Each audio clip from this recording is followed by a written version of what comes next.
Hey everyone, welcome to Tent Talk, the Farmers Market podcast. This podcast is all about farmers markets. Whether you're a farmers market manager or a small farmer, food maker, or artisan selling at farmers markets, you have found just the right podcast.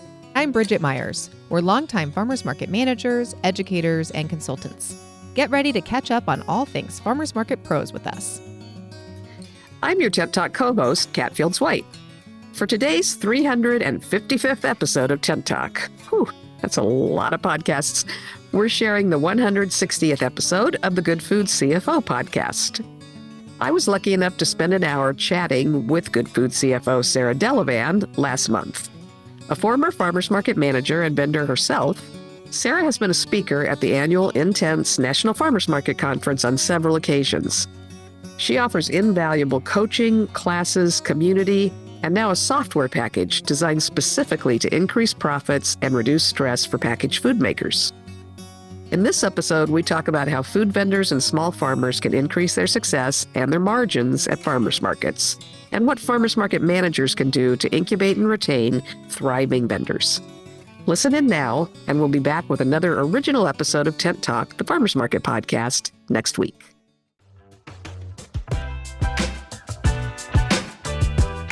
You're listening to the Good Food CFO podcast. I'm your host, Sarah Delevan, and with us, as always, is our producer, Chelsea Steer. Hey, Chelsea.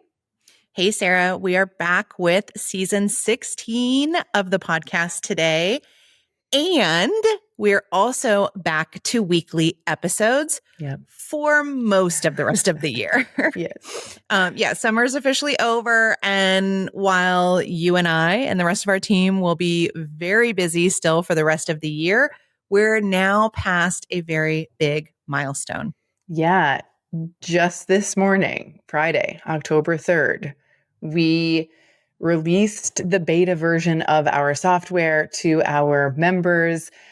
So we're officially in the beta testing phase and just weeks away from the official broad launch of the software. So it's a very big day. If you're watching the podcast on YouTube, we are donning our new Good Food CFO hats. And it's super exciting. Yeah, it was a really great event that we had this morning. I thought that was awesome. Everybody was like so excited to kind of log in and start getting their profiles set up and dive right in. And I really just want to take a moment and say, like, Sarah, congratulations. I know that this is something that you have been dreaming of for many, many years. So the fact that today is here is a really big deal. And also, I want to say congratulations to everyone listening, because you are on the precipice of having access to some amazing financial strategy tools. Well, thank you, Chelsea. It sort of doesn't feel real, even though we've achieved this big milestone. And perhaps that's because there is still work to do, to get it officially ready for everybody. But to see the software doing what I imagined and then some, and to see people using it today and rapidly diving in and sending their feedback, I like this, or it'd be great to see this. It's exactly what we want. The process is, as you said, going to really create an amazing tool for all of the founders in our broader community. And thank you, because it has been a dream for over 7 years to make this a reality, and just this is the perfect time. So we'll keep you updated as things continue to progress. And I don't think I pointed this out yet, but my background might look a little different if you're watching on YouTube, and that's because, Sarah, I'm in your dining room now. Yeah, we've been together. Keisha was here earlier this week, our VP of operations, for those of you who haven't had the chance to meet her yet. Working together. We tend to, try to get together each September, and we made that happen this year in LA for the launch of the beta testing. So I'll see you in a couple minutes in person again, Chelsea. Yeah. I'm in my office with the door closed. So very exciting stuff today. But Sarah, I want to get back to today's episode. We get several questions around here from our listeners, and we had quite a few recently around selling locally, maximizing sales at farmers markets, how to be successful in farmers markets. And we knew exactly who to invite to answer those questions. That is Catt Fields-White of Farmer Market Pros. Yeah, Catt Fields-White is the founder and CEO of Farmers Market Pros, one of my favorite organizations that is promoting financial sustainability, community engagement, and entrepreneurship for small businesses at farmers markets, not only in the US, but in Canada and beyond. Catt has traveled. She is really, preaching all the value that farmers markets can provide to communities, all over the world. They have an online Vendor 101 course that helps prepare food makers for market success. Catt hosts the Intense National Farmers Market Conference, now in its 10th year, which brings farmers market managers and makers together to gain the skills and the tools they need to really aid their market operations. And of course, Catt is the co-host of Tent Talk, the weekly farmers market podcast for the people inside the tents and the online farmers market forum community, which is relatively new, and Catt shares a little bit more about inside the episode. I want to take a moment to say that the 10th annual Intense Conference is happening March 1st through 4th, 2026. You can reserve your ticket now, and you can also submit a proposal to present at the conference. And I want to talk about this because one of the unique things about Farmers Market Pros, as I mentioned a moment ago, it's for both vendors, right? Prepared food and farmers, and also farmers market managers. And they curate a really interesting and well-rounded group of speakers. So if you have a passion for designing farmers market tables and you've got a knack for it and you've seen an increase, in your sales, that's a perfect presentation for the group. If you're great at building community, at your farmers market and beyond, that's an amazing presentation, right? So whether you're a manager, someone who's selling behind the table, someone who's passionate about something related to farmers markets and their success, I encourage you to go to their website. Catt shares it at the end of the episode, and submit a proposal to be a speaker. It is really one of my favorite conferences of the year. Yeah, you've definitely talked about that before, how much you love that conference and how much it kind of like fills your cup, right? Every time you get to go. Yep. I know every time you've gone that like we've had a meeting after or talked after, you're just always like smiles ear to ear. You have so many good stories. And I know that you and Catt had a lot to talk about in this episode itself. So what do you say we take a quick break and then we jump into the conversation? Yeah, let's do it. Over 70% of early stage food brands fail due to cash flow issues, incorrect pricing, and thin margins.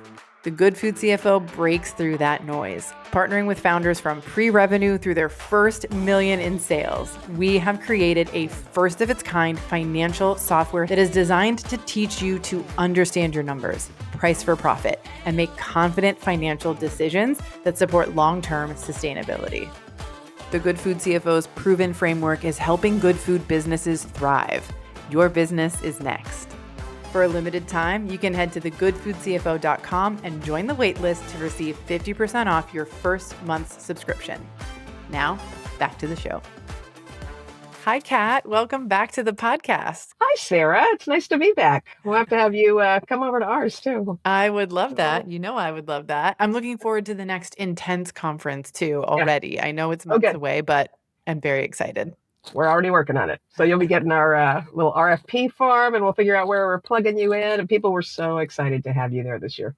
It was so fun. And I'm gonna hang around for longer. It was really sad. I kind of popped in and popped out. So this time I'll be there a little bit longer. Oh, that's great.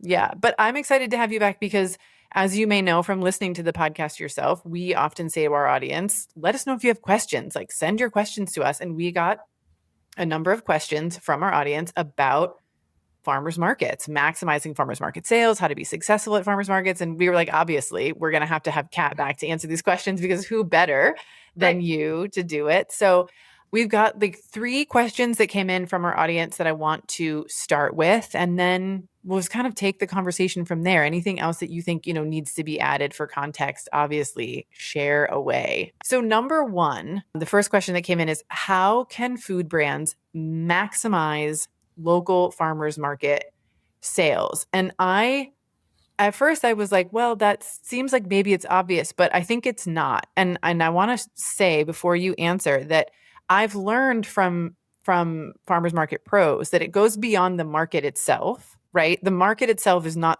responsible for drumming up all of the sales for its businesses in the market. And there are things that the brands themselves can do. And the reason I say that is because I've heard people complain like, oh, this is a quote unquote bad market, or, so maybe you can address the idea of a good market or a bad market as well as what brands can do. Sure. So I think it's a little bit like if you think about having a retail store in a mall. Like, absolutely, we do a ton of marketing. Any effective farmers market manager is doing a ton of marketing to get people to the street and in front of your booths. But whether you're in a small market where you've got a fairly tightly curated group of vendors, or you're in a very large market, I work with a lot of very large markets where there's 150, 200 tents on the street. Wow. You may be curated in there. Probably somebody's vetted you to make sure you're a really strong brand before you get in the mix. But so are the other 145 tents around you. So you still have to do the work to stand out to the customers that are on the street there. And also, if you're smart about it, to take those customers with you wherever else you may go. So there's a few things you want to do. If you're on social media, one of the things I keep saying, I'm going to do a marketing presentation at some point where I just walk out on stage and I say, hey, put your location, including the city and state, on the profiles of your social media accounts. And then I'm just going to drop the mic and walk away because that's all you need to do. I see so many folks that have these really intriguing products on Instagram and they'll say, see you at the farmer's market this week, but they don't say a word about what city or state they're in. So folks have no idea. And maybe somebody's got the energy and the curiosity to click around a few times and go to your website and then maybe search on the 5 pages down into your contact list, because a lot of people do it on their websites too, and find out where you are, but maybe they don't. People are easily distractible. So make it easy for them. Tell them where you are. If you're operating at farmers markets, by definition, you're moving around. You're in a different place each day. Tell people that. We see a lot of very active farmers market vendors that never mention on their own website or their social media posts where they're going to be on Tuesday versus where they're going to be on Thursday or Saturday. Let people find you. They've probably tasted you in one place. They want to follow you to where you are, but you got to tell them where that is because you're moving around. In terms of display at the market, having a tent that has a very catchy product name on the front of it that doesn't say anything about what you sell, you're taking the chance that people are not going to work their way through the crowd to cross over to that side of the street and land at the front of your booth. We strongly recommend that you do a fairly shallow banner on the front of your booth that says something like just baked bagels or best jam ever. And then on the larger banner in the back of your booth, that's where your logo and the photos and the wonderful information about where else to find you comes in. But make yourself stand out in that aisle by being very, very clear about what it is that you're selling. Yeah, I want to pause just for a second. Last year at the Intense conference, I sat in on a workshop. It was given by a gentleman. I can't remember his name, but he was really talking about, walk the market as a customer during a busy time so you can see what people can't see. Exactly. Right? Or what they see when they're approaching your booth. So I love the banner advice. And then he also talked about, which direction or directions your product is facing. So as someone's walking a certain way, through the market as a whole, they can actually have the opportunity to see your product, from this corner or that corner. And we always recommend that. We had Allie Ball at the conference a few years ago too, and she said the same thing. Get on the outside of your booth when you've set up and look at how that's set up, and stand across the street and look at how it's set up. Yeah. How easily can they tell what you're selling? When they get there, do you have one empty space on the table where somebody can set their shopping bag down so that they get ready to fill it with your products? Yeah. There's a lot of things you can do to make it easier for shoppers and more inviting for them. Strongly recommend in your display. And you're probably thinking about Ben, who's from the cider company in Pennsylvania that was at the conference. Yes, that is it's amazing. He has a lot of good tips about display. But one of the things you want to do, absolutely bottom line, is put the price on every one of your products on your display. People would rather die than be embarrassed. There's all kinds of psychological studies about that. Yeah. So they don't want to ask you what the price is. And if they do ask it, it's too high. They're going to do one of two things. One, they're just going to say, can't really afford this, didn't want to spend that much, but I'm going to buy it anyway because I don't want to be embarrassed by saying I can't afford it or indicate in any way that it's too much. So they'll buy it, but they'll never come back. Yeah. Or they're going to be embarrassed and say, can't afford that today. Moving on. Maybe I'll come back to you next week, but they probably won't because you've created that discomfort. So having prices on your products at markets makes a huge difference in how much you sell. I think too, as someone who shops the market pretty much every week, I hate to stand and like try to get someone's attention to ask the price, or if they've got a long line, now I have to get in that line to get to them to then figure out if I want it or not. And then, hey, Nate, yeah, we're going to take it. You know what I mean? It's like, yeah, make it easy, because if I have to wait, or if it becomes a roadblock to purchasing to even get the price, I'm likely just going to move on to somewhere else, especially if I've never had it before. For sure. And that's something, it's kind of if you've worked in a retail setting, you might know this, but if you haven't, you don't. And if your staff hasn't, they don't. Mm-hmm. But when we train people in retail settings, we used to work with a lot of restaurants and small retailers. We would teach the folks behind the counter to put people on hold, just like you would on a phone. So if you're a busy receptionist and you pick up the phone, but you can't take it, you say, can you hold for just a second? I'll be right back to you. And then you go back to your other call. You can do that in person at your booth. You can make eye contact and acknowledge that person and say, hey, I'm going to wrap up just 1 second. I'm going to take care of these folks and I'll be right with you. That keeps them engaged. That'll keep them in line. That'll keep them looking at your products. So yeah, but you got to juggle if you've got a busy booth going on. Yeah. Yeah. If you're talking about people saying that they've had a market that isn't working for them, you do have to be selective about which market you choose. So I would suggest, when you're talking about walking the market, that you do that before you ever apply. Are there a whole lot of vendors already in your basic category? There's a lot of markets that can't find a great spice mix vendor, but there's some that have 3 already. So where do you want to be? You might want to be in that one that doesn't have any. Look around at what kind of demographic are you seeing? Are you seeing people buy a lot of fruits and vegetables, and so that they will be interested in your spice mixes or your sauces? Or are you mostly seeing people that are there checking out the jewelry and the craft section up at the top? So you want to get a feel for what people are buying at that market. So choosing the right market to begin with is half the battle. And that doesn't always mean the largest market. Sometimes it means a market that just has your people at it. You want to find the market that's really appealing to the folks that align with what you're selling. Yeah. Yeah. I love that too, because here in LA, we've got huge markets and we've got tiny, they're all neighborhood markets, but little pocket neighborhood markets. And, being close, like having the people who can walk to the market, I think is a great thing, especially here in LA, but they're not the biggest markets. But I think the creators do a great job of getting a good mix of people. So you can certainly go and get everything you need, from your spices to your, butter and dairy to your produce, and even a bottle of wine at some of them, which is really fun. Yeah, it's very cool. We're allowed in California now. We can host wine if it's the farmer that's grown the grapes. In other parts of the country, I'm in Philadelphia part of the time, and the markets there, they can host distilleries, and they can host a lot of cider makers, and they can host a lot of wineries, even if they're not necessarily growing the grapes. So we see a lot more of that at farmers markets now. I love that.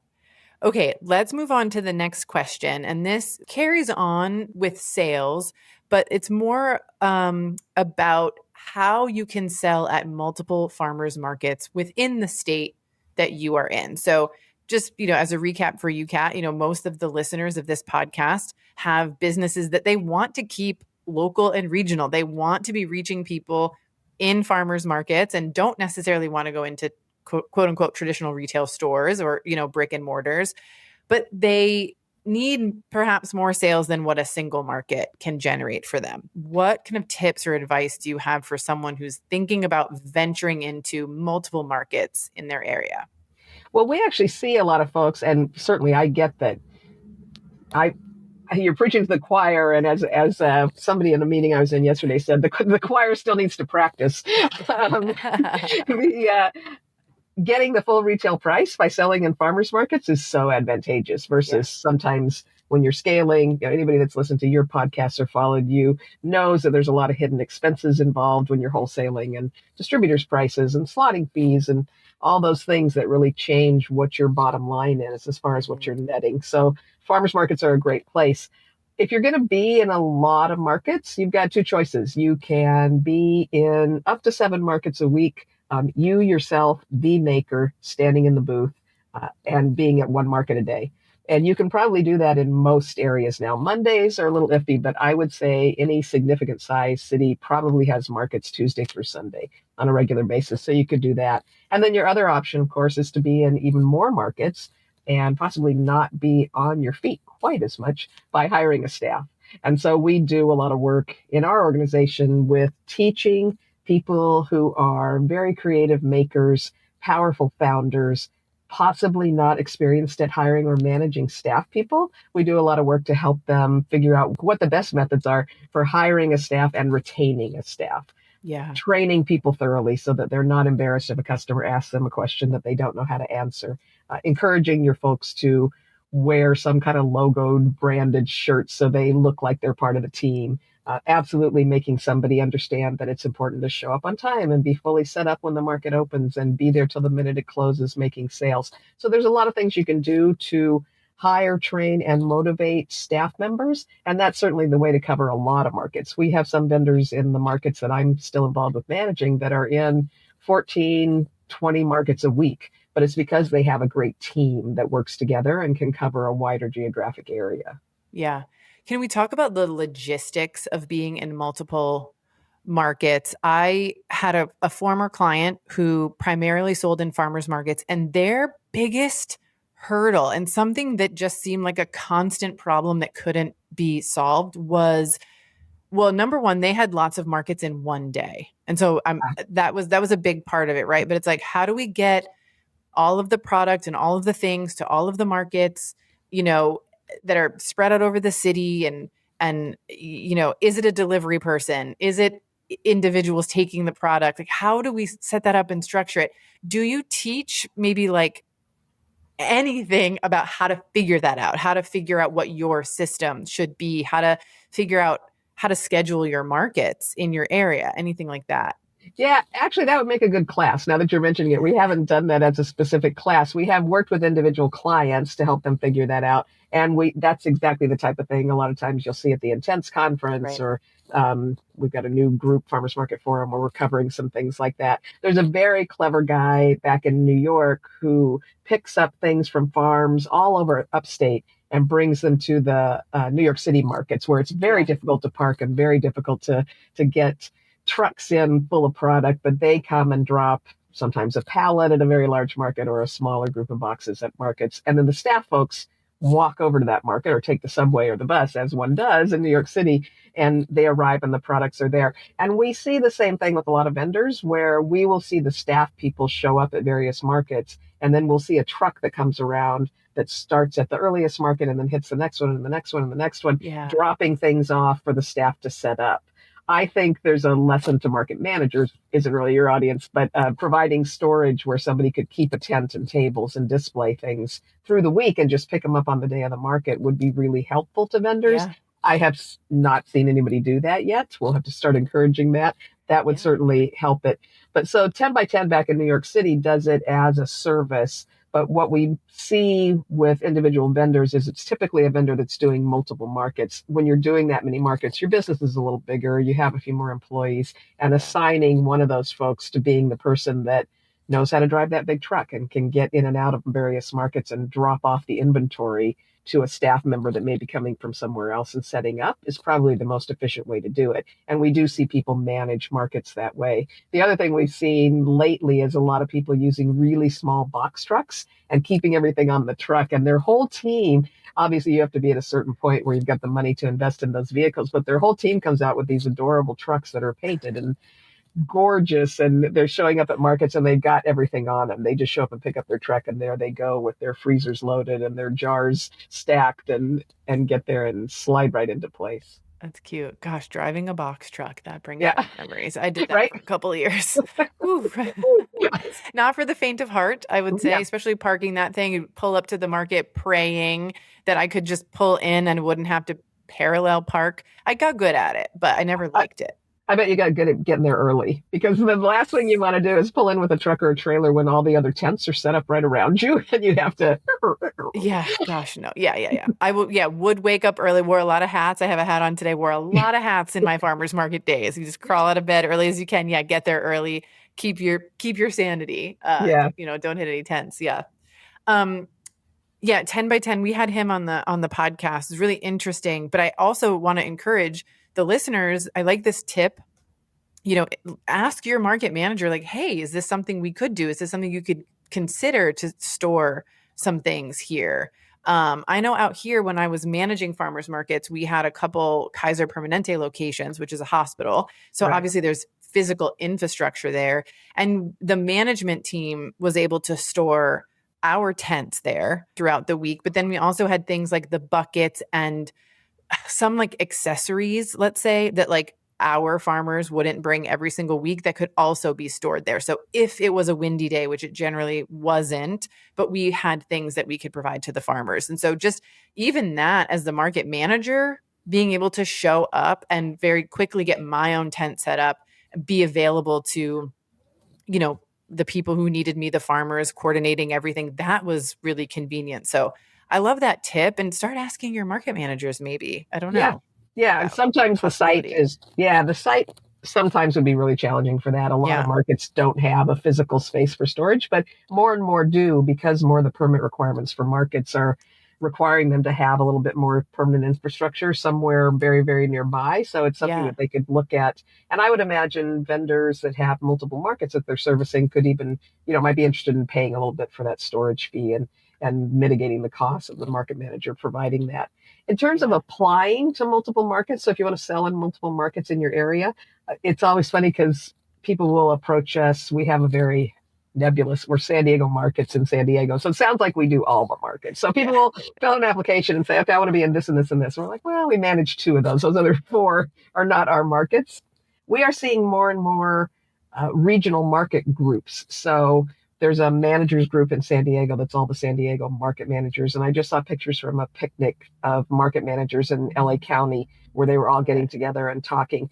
So, and there's a group in Chicago that's the Chicago Farmers Market Collective, and they have a central inquiry form online on their website where a vendor can go in and apply and say, I'm interested in these areas. This is what I sell, kind of give us basic information. And then that's dispersed to all the market managers in that area. Because typically it's been, you have to fill out a completely separate application for every single market, hunt down the market manager, find out where you deliver that application and get it done that way. But we are seeing some more regional cooperation where market managers are trying to make it easier for folks to apply once, indicate which markets they're interested in.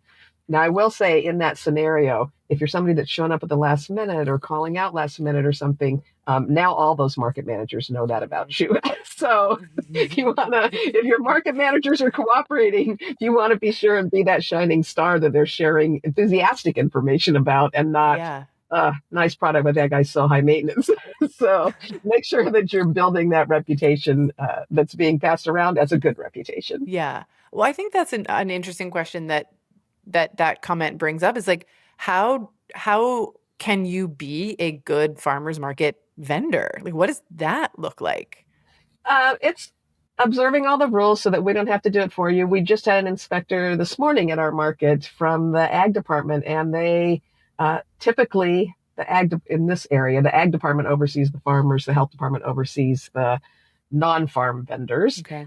But in this case, the ag department was there specifically to look for non-farm vendors or farm vendors that were using the word organic without being certified, because that's a word that's owned by USDA and you can't use it without certification. So they had 3 non-farm vendors, a jam vendor, somebody selling lotion actually, and then I think might have been a bakery, but they had organic on their signs. They didn't have any organic certification, and so they were pulling it off.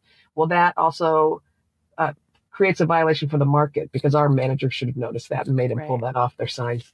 So being aware of requirements, regulations, and following those makes you good. If you're just applying as a new vendor, filling out your application completely will get you much better response and indicate that you're a vendor that understands watching out for the details. If you don't do that, if you leave a bunch of things blank, we're going to go, okay, well, if they can't figure out how to answer all 16 of these questions, how often are they going to forget their tent weights? So, it's indicating an attention to detail. It's arriving on time, honestly. It's a big problem for the market if you arrive late or if you start to break down early, because that affects shoppers' perceptions of whether or not we're open and ready, and that affects the sales of the other vendors in the market. So you're not just limiting your own sales by not being ready and able to sell through all those hours, but by giving the customers the impression that this market isn't organized and that maybe they're not ready to go, or maybe they're closing up early. So that kind of thing. being, playing nicely with others. So being respectful and encouraging to your fellow vendors and to the team members that are managing the market, certainly to the inspectors. You cannot win a fight with a health inspector, heads up. So all of those things will make you a vendor people like to deal with. Yeah, that's great advice. Okay, this is one of my own questions.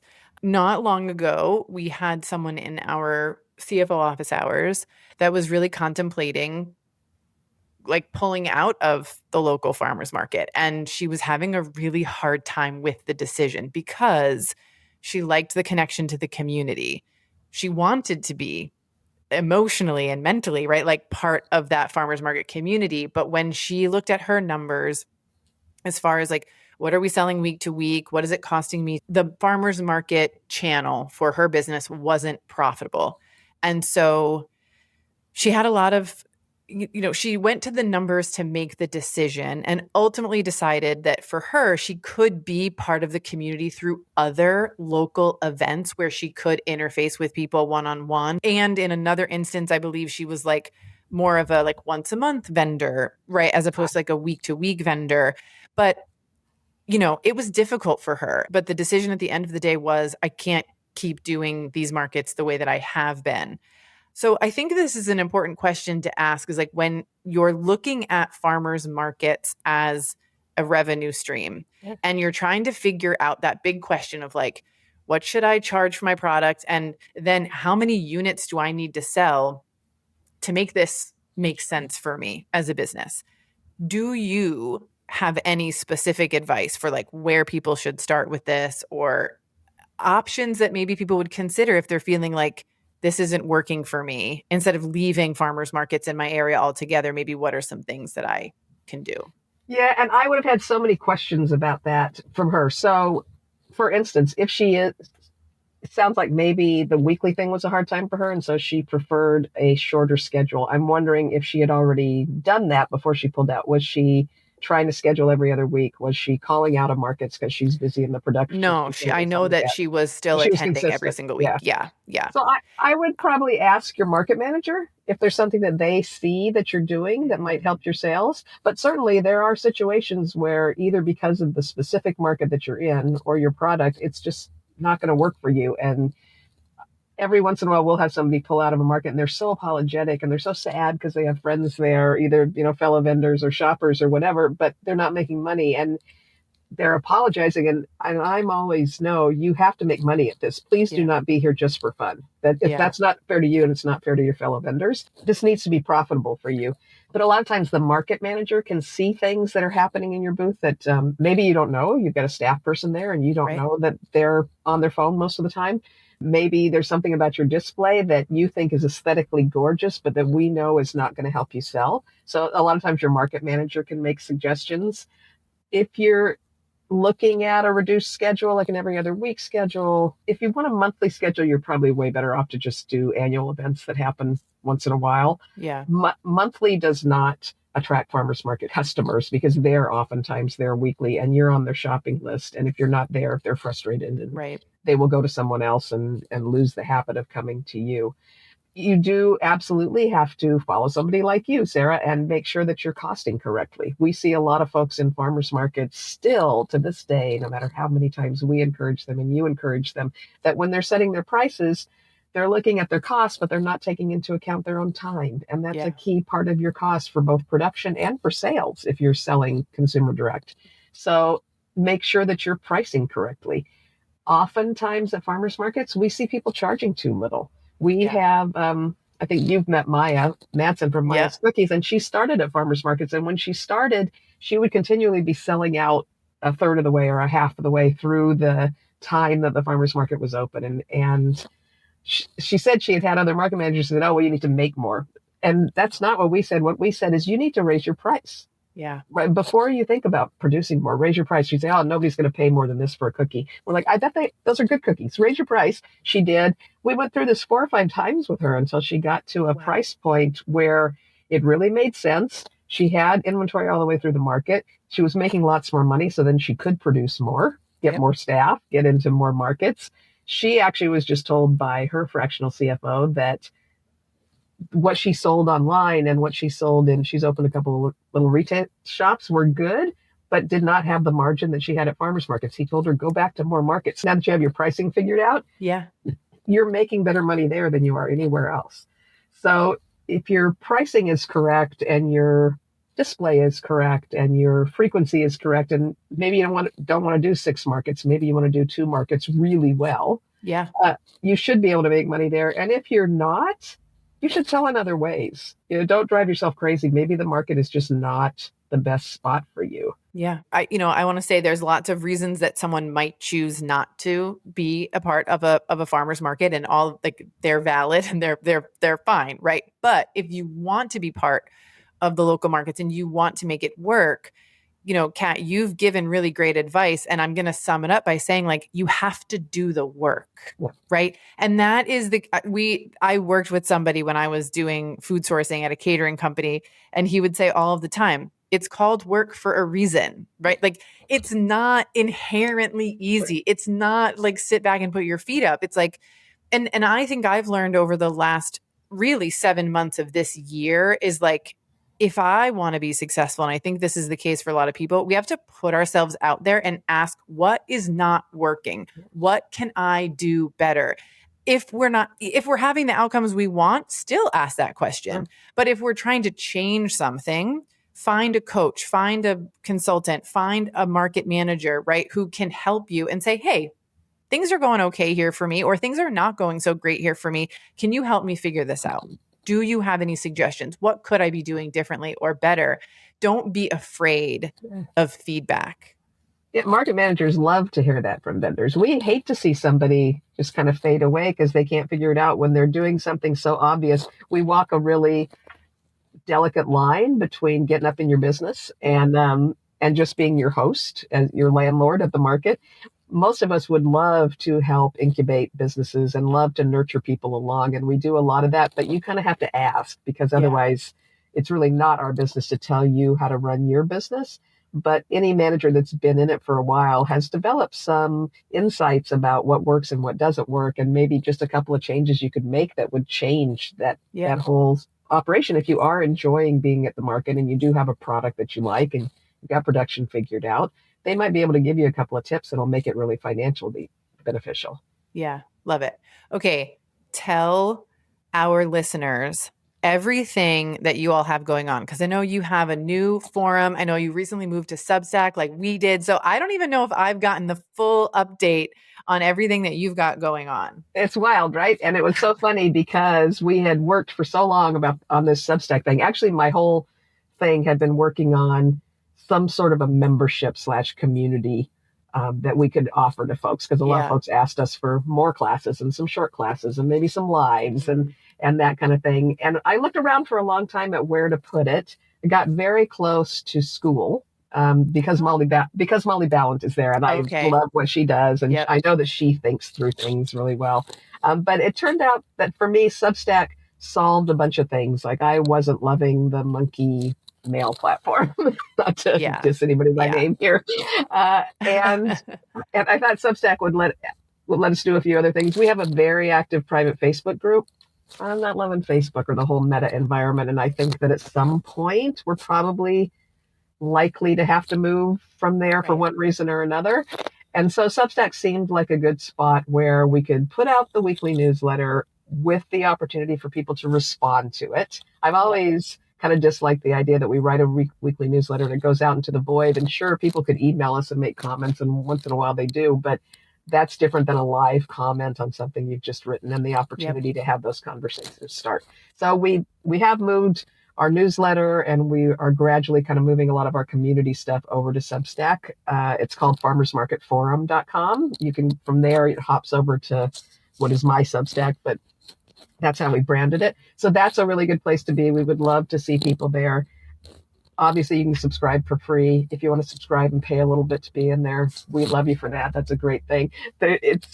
That's actually gotten a little traction fairly quickly, but it's not $1 million. You know, it's I don't know, a couple $1,000 a year was where it is now. We've only been over there for a month, and somebody said, "Well, that's not a ton of money." I said, "You know what? I've been writing anywhere from 1 to 4, because we write a newsletter for each of our farmers markets. I said, I've been writing 1 to 4 newsletters a week for almost 18 years now. Mhm. Nobody's ever paid me a dime for that. So whatever anybody wants to throw at me on Substack, bonus points for me. Yes. And then we have a little bit deeper level of membership you can sign into there that will get you access to live calls and to some mini classes and some things that we'll be doing there. We're coming up on our 10th anniversary of the Intense National Farmers Market Conference. Wow. Last year, we brought back the makers and farmers track for that, in addition to the very large group of farmers market managers from across the U.S. and Canada and a few folks from the U.K. that usually show up live and in person in San Diego. There's also an option to tune into that conference virtually, so we'll still be doing that. I was just at a meeting, though, of market managers about a specific program that we're all in. And there were so many people there saying, oh, you know what, I've done it virtually the last couple of years, but I really want to come in person, because there's just nothing like being next to people who understand what you do. So what's on stage is important, but what's in the seats next to you can teach you just as much. It's so exciting. Yeah. Congratulations on 10 years. I know personally, whenever I am there physically, I come back so rejuvenated. Like I have a clear mission and purpose in what I do, but being surrounded by farmers market managers, by folks who sell in their markets, every week after week after week, I come back going, oh yeah. Like, we're all doing this together, right? You're not alone at your computer. You know what I mean? It's like the network is huge. The movement is and has been so large, and to be all together in one place, there's nothing like it. I always leave so excited and meeting new people, like friends from across the country, you know what I mean? And I think it is my favorite conference to attend. And, I shared on a podcast in, March or April, I went to Expo West and then I went to Intense in the same week, basically. And I would much rather spend my time at the Intense conference. I think, we believe in real food, right? And so to see juxtaposed against one another a few days apart, the amount of money and attention and the quote unquote products that were in Anaheim versus what people are doing and creating and building in San Diego and, at your conference.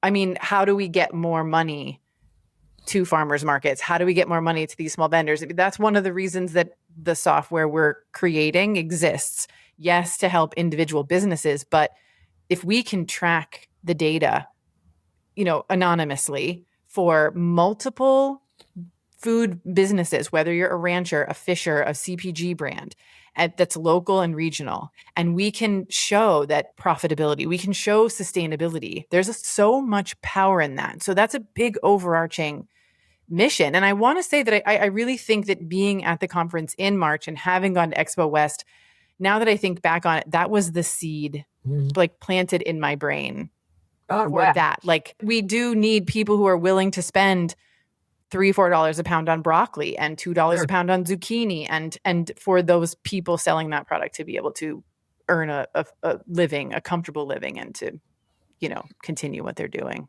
Absolutely. And we don't have anything official outside Farmers Market Forum and the conference and such, but we're also working very closely with a lot of groups that are doing advocacy, because the environment right now for the larger financial support of small farmers and very small businesses, makers, food makers and things, is really suffering right now, as we all know.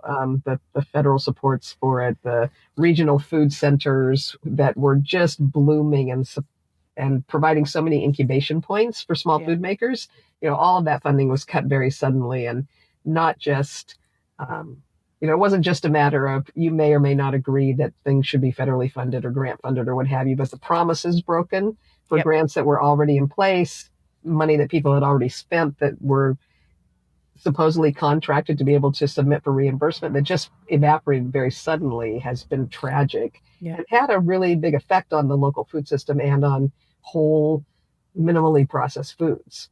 We're working a lot with advocacy. A big push this whole last year has been our Speak Up for Farmers Markets kind of program and theme. And we've really seen it work. We had some talks at the conference earlier this year explaining to folks what they could do on tiny micro level of every time you see a post on social that says something that clearly illustrates that people don't understand the financial difference you make when you shop at a farmer's market, Yeah. pop in there and make a comment.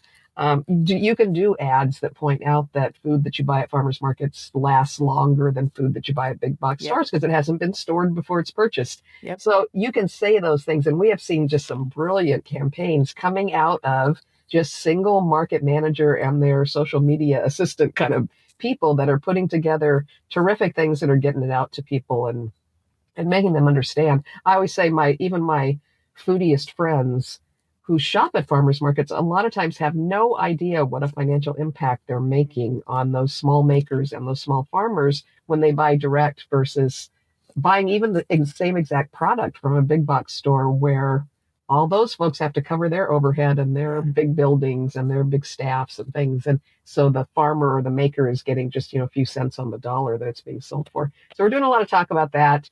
I actually am working on a book, though not as diligently as I should be, but watch out for it. Kitchen Confidential of Farmers Markets coming up pretty soon. Yes. Amazing. Well, Catt, it's always so wonderful to have you here. You are just, you're older than me, so I'm allowed to say I want to be Catt Fields-White when I grow up. I just think you are an absolute force of nature, creating so much good in this world.